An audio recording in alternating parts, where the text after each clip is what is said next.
Bonjour et bienvenue sur Technapala Techapapa. Alors aujourd'hui encore le test d'un graveur laser. Il s'agit ici du Creality Falcon 2 de 20 watts. Alors ceci est une vidéo sponsorisée, j'ai reçu le laser de la part de Creality pour en faire un test dans le format que vous connaissez sur ma chaîne. Je rappelle toutefois que ma position sur la chaîne n'est pas d'essayer de vous convaincre de l'acheter, mais de vous montrer le déballage, le fonctionnement et de vous montrer ce qui, pour moi, est intéressant ou ne l'est pas. Je vous laisse de toute façon toujours juge de votre propre avis. Alors, cette vidéo sera en deux parties. Une première partie ici sur la découverte des caractéristiques et l'unboxing et le montage. Mon montage qui sera très court, vu qu'il est monté. Et une seconde partie d'ici quelques semaines où j'aurai fait un test plus complet parce qu'il me faut le temps quand même de pouvoir le faire. En attendant, n'hésitez pas, abonnement, pouce, blablabla, et je vous retrouve tout de suite après le générique.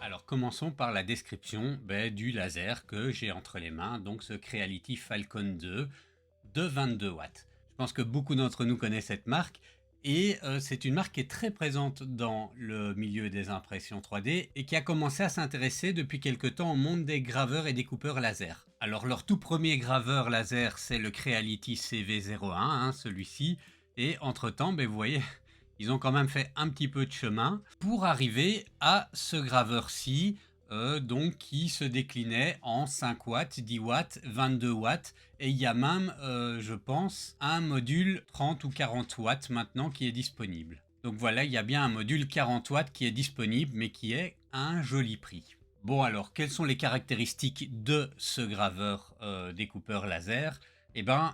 Pour commencer, évidemment, le laser de 22 watts qui déclare comme étant très puissant et qui permet de couper du bois de 15 mm en une seule passe. Alors la technologie du laser permet de faire de la gravure en couleur sur des plaques d'acier inoxydable. Alors évidemment il n'y a pas il n'y a pas une espèce d'encre ou de chose de couleur qui permet de faire fonctionner ça. C'est une technique d'oxydation différente à différents degrés de l'acier inoxydable qui donne cette teinte colorée et donc qui permet de jouer sur les différences de teintes pour faire un aspect coloré comme celui qu'on voit ici. Bon alors, ici sont des images de ce que manifestement on peut faire avec ce laser. Alors, il faut quand même être doué pour pouvoir y arriver, mais c'est une machine qui a priori permettrait de pouvoir le faire. Donc alors on parlait du laser 22 watts, donc il s'agit de, alors moi quand je compte, 6 fois 4 ça fait 24 et pas 22.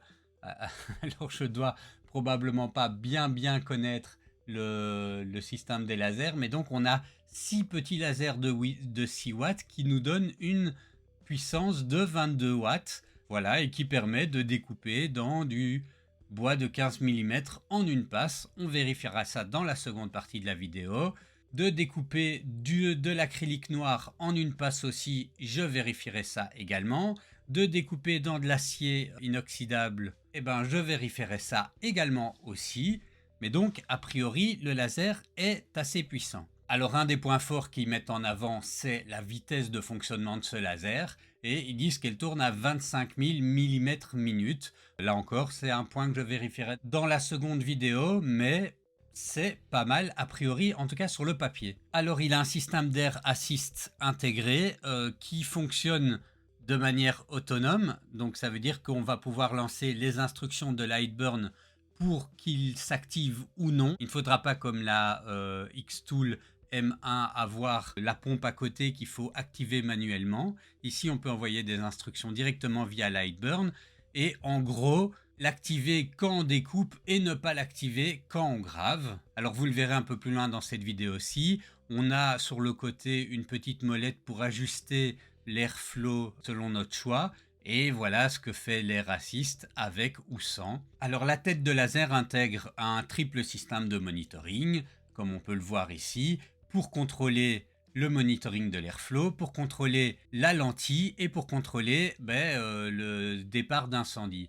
Alors il nous précise ici que le départ d'incendie n'est pas activé par défaut et qu'il faut l'activer. Et ça c'est un petit peu, c'est la différence par rapport à la longueur que j'avais pu tester sur la chaîne où il l'activait par défaut Et il fallait le désactiver parce qu'en fait, sur la longueur, c'était hypersensible et ça se coupait à peu près tout le temps. Et donc, moi, j'ai fini par le désactiver. Bon, alors, au niveau des mécanismes de protection, ils en donnent 5. On a les limites switch bidirectionnelles, donc sur l'axe X et sur l'axe Y. A priori, la machine s'arrête si elle bascule. Soyez quand même prudent, hein, ne mettez pas votre laser comme ça sur un coin de table quand vous gravez.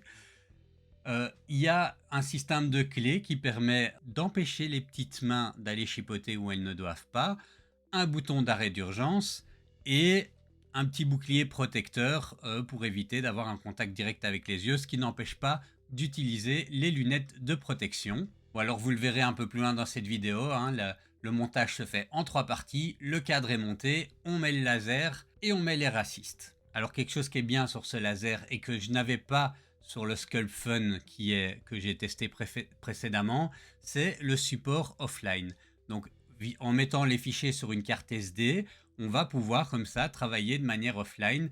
C'est bien. Alors ici, par exemple, on n'a pas un vrai écran comme sur la longueur. Bon, moi je pense qu'a priori, je travaillerai quand même pas trop en offline, mais directement dans l'atelier avec mon ordinateur branché à Lightburn. Alors quand on travaille avec le mode offline, eh ben, on peut quand même avoir un petit contrôle grâce à cet écran qui n'est pas un véritable écran, hein, c'est plutôt un panneau avec des boutons et qui permet de tester le framing de la pièce qu'on va vouloir imprimer. Alors je testerai ça dans la seconde partie de la vidéo. Alors vous verrez aussi dans la partie montage de cette vidéo, les pieds peuvent être augmentés déjà pour utiliser le rotary, mais ensuite les pieds peuvent être ajustés aussi selon 3 largeurs différentes pour pouvoir s'adapter au plan de travail sur lequel on est. C'est plutôt une bonne idée.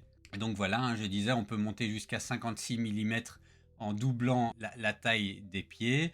Et il y a des petits pads en silicone qui permettent d'éviter que le laser ne bouge en cours de travail.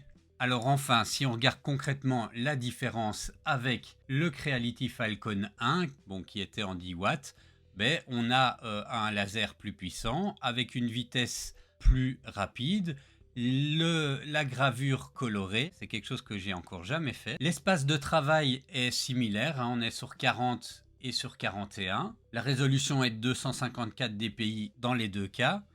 On travaille avec les mêmes types de fichiers, avec laser GRBL ou avec Lightburn. Et au niveau des prix, on est sur le site officiel, bon, on va regarder tout de suite ici, hein. Voilà, ils sont à 869 $ pour le moment. Et si on regarde sur Amazon, hein, qui est toujours un peu plus cher, on est au prix d'origine à 1299 $. Enfin, on est même à plus que le prix d'origine. Alors au niveau des accessoires, hein, donc moi, vous verrez, enfin je l'explique un peu plus loin dans la vidéo. Moi j'ai eu un pack pour testeurs qui rajoutait en plus rouleau rotatif et l'établi en nid d'abeille. C'est pas dans le pack de base, mais vous pouvez l'acheter à part. Alors le rouleau rotatif ici, on est à 139 $. C'est un peu... Voilà, c'est pas le moins cher et je l'ai pas encore testé, donc on verra si il fonctionne bien. L'établi en nid d'abeille, alors moi celui qu'ils m'ont donné est plus petit. Ici ils disent que c'est 79 $ pour un 50 sur 50. Moi c'est un plus petit, c'est un 45-45. Mais bon voilà. Et ensuite on pourrait également acheter une housse de protection. Moi je le ferai peut-être parce que si ce laser me convainc, hein, vous avez vu que j'ai testé plusieurs lasers sur ma chaîne et voilà, je pense que, en tout cas sur le papier, celui-ci c'est celui que je pense garder, puisque le Sculpt Fun était très bien, mais beaucoup trop grand pour ma table de travail. Bon voilà, c'est fini pour cette partie description. Passons à l'unboxing. Alors au niveau du carton, c'est très classique, la boîte n'est pas très lourde. Je prends mon petit cutter et je vous retrouve après. Alors voilà, après avoir retourné la couche de polystyrène, on a ceci, un petit papier et des petits autocollants. Bon, c'est toujours sympathique les petits autocollants Creality et une petite fiche d'opération, voilà, avec le diagramme des résolutions de problèmes. Alors petite info, ce que vous voyez dans le unboxing, c'est ce que vous aurez dans la plupart des cas.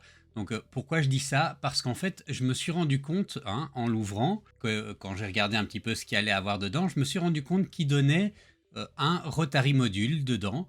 Et le Rotary Module, a priori, ne fait pas partie du packaging que vous recevez quand vous l'achetez, ainsi que pas mal de petits matériels de test. Et ça, en fait, c'est des packs spéciaux que Creality donne à destination. Donc, tant mieux pour moi, hein, du coup, j'ai un Rotary gratos, mais vous, il faudra l'acheter à part. Concrètement, dans la boîte, ce que vous avez, c'est ça. Alors, vous allez retrouver une petite pochette avec des accessoires et un petit peu de matériel de test. Bon, alors ici, le fameux Rotary que vous n'allez pas retrouver dans la boîte. Alors ici, ces petites pièces, c'est des risers, donc des choses pour surélever le laser, notamment pour utiliser le Rotary. Alors la pompe de l'air assist qui elle est comprise dans la boîte. Alors une petite boîte de rangement assez pratique, hein, avec les clés à l'intérieur et un adaptateur USB-C, des petites sangles d'attache. Voilà, une boîte qu'on va pouvoir garder. Alors les fameuses lunettes que je conseille d'utiliser, mais de remplacer très vite, et la prise de courant. Le module laser à proprement parler, donc ici c'est un 20 watts. Alors je vous avais dit qu'il y avait des risers avec le Rotary, et ben il y a ici des risers également. En fait, ils sont en deux parties pour monter à différents niveaux. Bon, alors une Honeycomb qui malheureusement pour vous, elle aussi fait partie des petits gadgets qui donnent aux testeurs, mais que vous pouvez acheter à part. Ensuite, ben voilà, la structure du laser qui est prémontée, avec des touches qui sont... c'est pas vraiment du tactile, enfin c'est des touches comme ça un peu physiques. Alors, on peut voir que le câble management est déjà bien pensé, hein. Les petites attaches de fixation sont mises. Alors, on va devoir les détacher après pour pouvoir installer le laser. On a un bouton d'arrêt d'urgence. Alors, sur le côté, on a la prise et une molette pour ajuster la puissance de la pompe de l'air assist. Voilà, pour l'unboxing, c'est terminé. On va passer au montage qui sera pas très très long.